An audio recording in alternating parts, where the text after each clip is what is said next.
For those of you who have been sending me questions about how the flight simulator is progressing, we made a video last week and it turns out it was 46 seconds too long.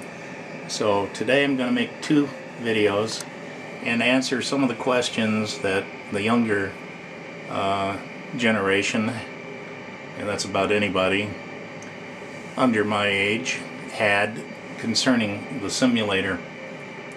First of all, for those of you who are thinking about building one, there's all kinds of ways you can go. I took the cheap way for several reasons. Number one, obviously, the money involved. You can actually go out and buy a complete overhead, like the one we just mounted here. If you want to pay anywhere from 7,000 euros, which is the equivalent of 10,000 American dollars, it's already put together, and you just plug it into your computer using the software that comes with it, and before you know it, it's working. Or you can be the cheap person like I am and buy one in a kit form and take the time, sit down, build it yourself, which is what we did. The difference in quality, to me, I've seen both the very expensive one and the non-expensive versions, and frankly, I don't see that much difference.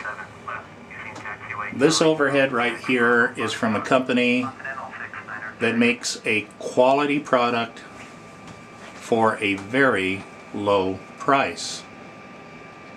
I paid, and that included the shipping on this overhead, all switches, annunciators, which are the indicators here for the lights, and the lights and the shipping cost me a total of slightly under 700 American dollars. That's better than $6,000 to $7,000. The difference in the quality is this is plastic. The other ones are made out of metal, but it has full backlighting lighting capability. Everything is laser engraved, so it looks just as good. And remember, your flight simulator is basically a facade. It's not a piece of equipment that you could take out, put in a real 737, and let it work. So for me, this was the best way to go to save money. However, you have to, if you're thinking about building a simulator, I don't care what kind it is going to take a very long time. This simulator right here started out slightly over 1 year ago, and this is where we're at today, and I'll show you in the second video how we've progressed. There is a tremendous amount more that still has to be done, so you have to, if you're thinking about, gee, I want one, where can I buy it? Bear in mind, if you're going to conserve your money so you can get more bang for the buck, so to speak, it's going to take a long time. So you have to sit down and figure out, okay, how much money am I actually going to spend? And number one, do I have it?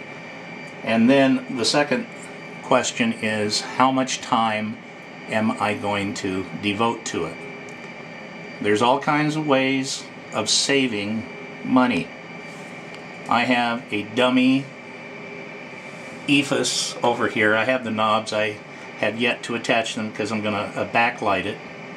I'm going to have the real EFIS here. I decided to stay with the GoFlight MCP. It looks good. It's virtually the same size. The thing it does not have is the backlighting, but there's a little give and take when you build a simulator. I have decided to actually go ahead and put in the flight illusion gauges. So up here we're going to have the attitude gauge, here we're going to have the digital altimeter, and down here the indicated airspeed gauge. Each one of those instruments run about 300 American dollars, and you need a card, an interface card to go with it, which is another 100 American dollars. The display that you're seeing here is from a product called FS Expand.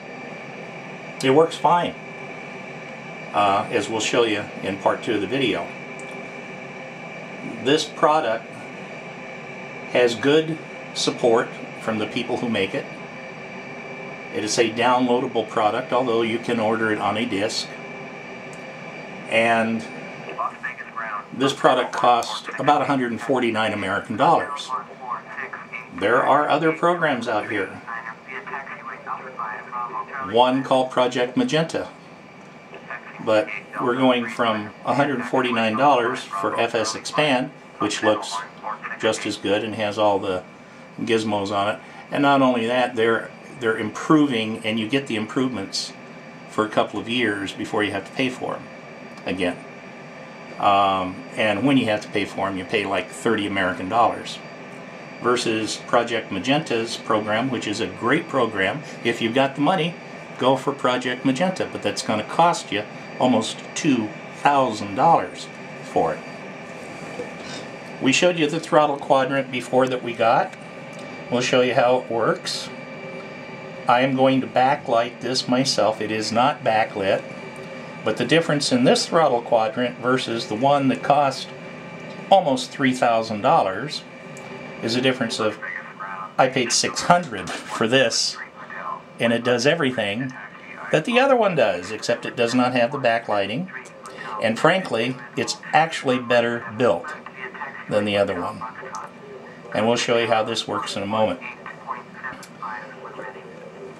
I decided to go with the Saab 340 control yoke, jetliner control yoke. This comes from Precision Flight Control out of Sacramento. It's a full-size control yoke, and it's being used in a lot of actual simulators, even though it's not a 737 control yoke. But the difference in the cost was $800. So we're going over to Sacramento in a while. We're going to pick up another one of these. I'm using the CH rudder pedal, which I think we showed you in the other video. What new has been added is the glare shield. It is not complete yet, but we're still working on it. This monitor is coming out. We have a video projection system that we are going to be using, so we have the full picture, which is kind of interesting because this space between here and here is 8.5 inches, and that's all that you have in the real 737.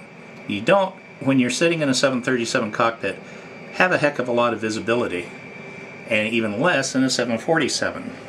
So for those of you who want to buy and build your own, I would suggest that you go this way. That way you'll have more bang for the buck, and I expect by the time everything is done and we've completed everything, and it's far from being completed, I'll have spent somewhere in the neighborhood of about 7,500 American dollars versus $35,000 to $40,000, and I have just as much fun.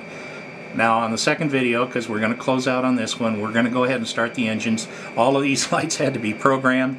We're still in the process of doing that, but I'll show you what it looks like. We're going to light everything up because there is a way of lighting everything up so you can see all the lights, and then you'll see what we have. So we'll cut on this one and stand by for part 2.